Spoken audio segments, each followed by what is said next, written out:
This is Patrick McCarthy reporting with Tri-Cities Community Television in the beautiful Lee Square in downtown Port Coquitlam. Part of our studio series is to give the opportunity for councillors in the Tri-Cities to come into our studios to give us some insight into what's happening in their lives and our lives in the municipal basis. Today we have Councillor Laura Dupont from the city of Port Coquitlam. I want to welcome Laura, or can I call you Laura? Yes, you can. Welcome to the studio. And, and just so that we can get to that part, just can you give us a little bit of update about your first, almost 2 years through your first term, and how things going? Well, it's going very well. I have to say I'm very grateful to the community for having the opportunity to serve on council. So thanks for placing your faith in me and letting me get here. And it's been really interesting. The first 2 years has been a blur. I've never had time go by so fast in my life as it has the last 2 years. But it's been interesting and just so mentally stimulating, and I am really enjoying it. So I couldn't be happier doing this job on council than I am. Yeah, and we just talked about it earlier off camera. I mean, it's a full-time job. I mean, a councillor's role and sort of the evening activities and the reading. So a little bit about, just give some context to when they say full-time job, what does that mean? In theory, the job, they say technically is a part-time job, but it's not. There's a lot of time that you put in to attending events around the city and you know, preparing for meetings, and there's a lot of reading to be done and a lot of research on your own time. Our city staff do a great job at helping, you know, answer questions, but a lot of times if you want to dig really deep into an issue or find out where people stand on it, you know, it's on you to sort of connect with those folks and learn what their perspective is. So it is a really time-consuming job, and I'm certainly not complaining, but I think it's a lot more than what council is paid for, time-wise, and you know, it's a good thing for people to know. Yeah, because there's a lot of volunteer in the paid position. Absolutely, absolutely. The thing, we saw you the first time, well, I saw you the first time when you were sort of running for election. You did that 1 minute power minute with Tri-Cities. Right. In that you talked about the environment. Can you just talk about what you thought, you know, obviously the reason for running, and then what you've sort of found out in that process over the last couple of years? Right, so I have, I guess, a bit of a background volunteering over the last decade or so in the community with different environmental groups, and you know, I've learned a lot about wonderful things like wild salmon, and I've grown to appreciate all the parks and trails and green spaces that we have. I spend a lot of time in them and biking around the community and hiking and enjoying them with my family, and it inspired me to want to run for council. I just think we are so fortunate, bordered by 3 rivers, and all the green space and parks that we have are wonderful. We really compare glowingly to other communities, I think, in the way that we have built up this wonderful natural infrastructure. And so I was inspired to fight to keep those things, and so that's why I come across as a bit of a park defender and someone who wants to put a high priority on, you know, our salmon-bearing creeks and clean water and clean air and good agricultural land to grow our food, and those are important things for our community as we plan into the future. So a couple things is the Maple Creek. I mean, that's a pretty hot topic within Port Coquitlam with the DFO and their ruling. So you talked about those spawning salmons. I know, can you help explain to some of the citizens of Port Coquitlam how, you know, a federal body is basically controlling their river systems? And right. So we are so fortunate in this community to have this, because there's a lot of municipalities in Metro Vancouver that no longer have salmon-bearing creeks in them, and there are some, like in Burnaby, that are bringing them back, but a lot of them have been paved over, and we're so fortunate in Port Coquitlam to have some of our creeks still have salmon-bearing aspect to them. But we have a development proposal on the other side of Poco, on the north side, and there are some people who want to move Maple Creek, and just I guess, you know, a development proposal to build a big home on a property, and you know, part of a tributary of Maple Creek is running through their yard, and they want to be able to move that. And so we were disappointed to hear that DFO has approved that creek be moved, but there still is the hurdle for the city to give their approval of that development proposal. And there has been some dialogue between council, but there's also been a lot of letters to mayor and council about this. I can't say there's anything I've heard more from the community about than this issue. So it's something that really resonates to people in the community. And I, for one, will proudly take a stand on the fact that I think that POCO's done a good job in the past, and I hope we will continue to balance these wonderful environmental values that we have in the community. Once again, salmon-bearing creeks, we don't want to lose those. This is important balance, and I think it gives us good quality of life and makes our community special. So that being said, you know, I always believe municipal politics, you know, it's really your backyard, and it's the way to make the greatest change as a member of council or as a citizen. So back to the Maple Creek aspect. So what is the city looking to implement so that this sort of change doesn't come as a surprise next time? And then I guess in what way can we take control of that sort of not happening again, or managing the present situation? I'm not sure what the solutions are to keep a watch out for situations like this in terms of process. I don't know if I can properly answer that question, but I do know that city staff are doing a great job at bringing these things forward to council that they know might be a bit of an issue in the community. And so I think I'm grateful to our city staff for that they have brought this forward to us so that it wasn't another one of those development proposals that sort of just flew below the radar and was approved and is now done. So I think we keeping the monitoring that staff do, I think serves us well, and hopefully will into the future. But beyond that, I'm not sure there's any part of the process that we can change.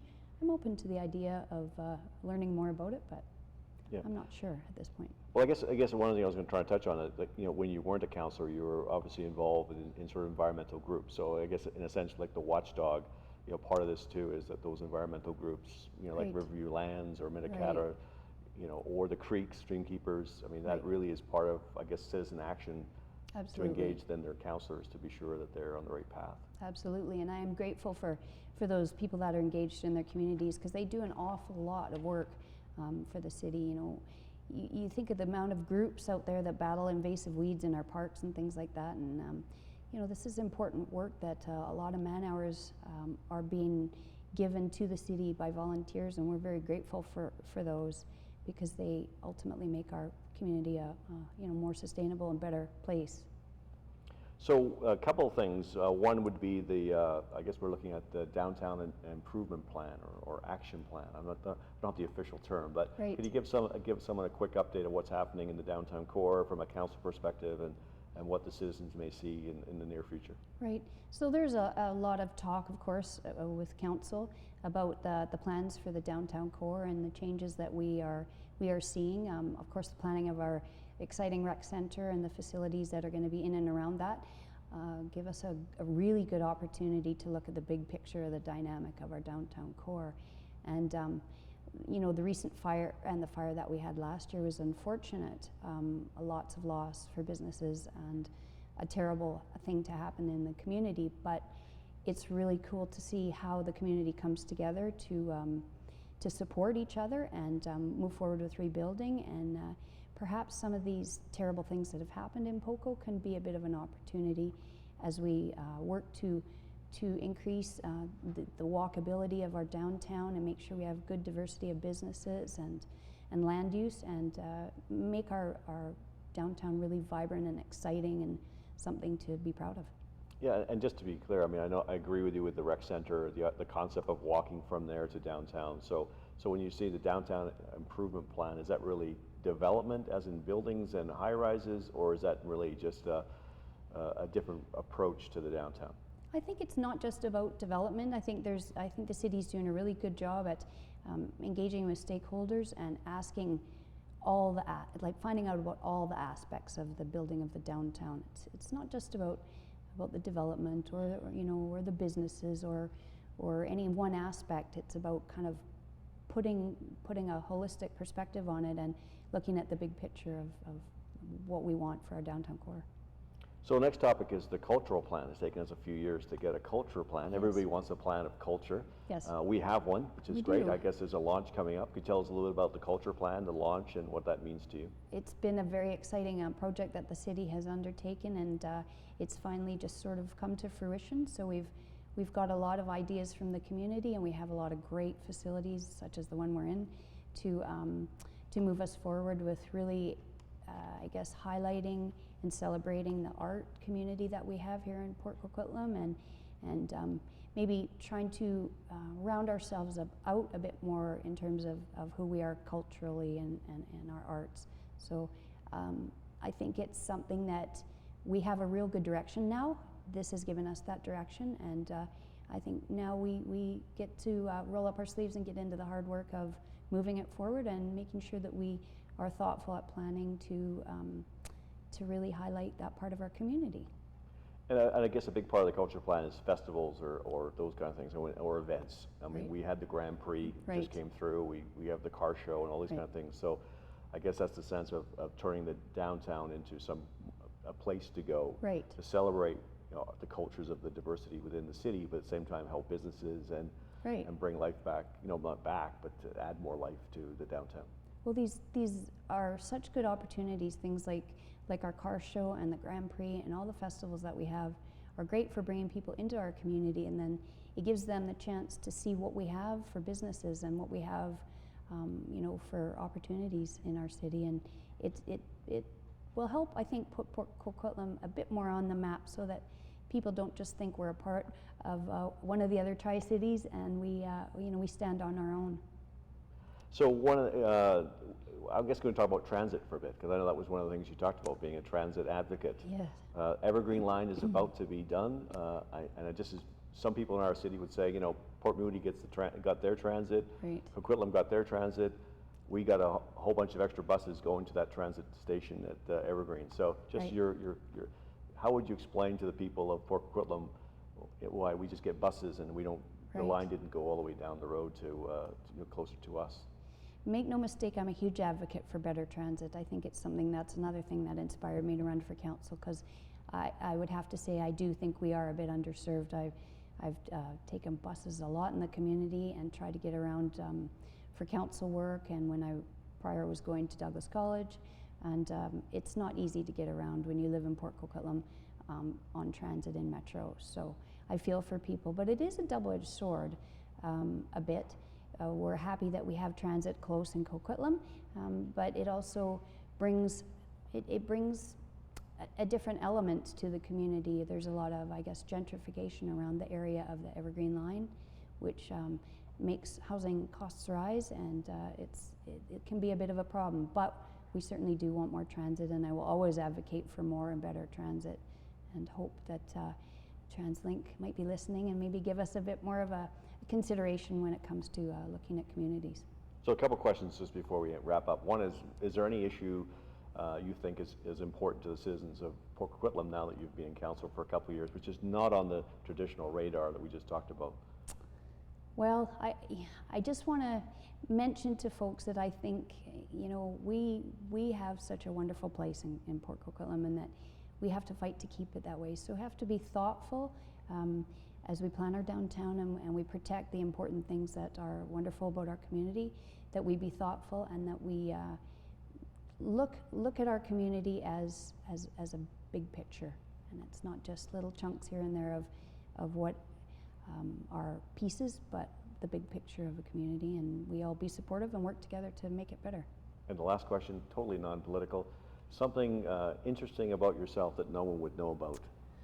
Oh boy, no one would know about. Well, you know what? I guess not that no one would know about. I really, really love the outdoors. I'm addicted to hiking and biking, and that's why I live in Port Coquitlam, because we are so fortunate to have what we have. And I guess maybe a lot of people don't know that about me. Some do, but that would be the thing I would think maybe folks don't know.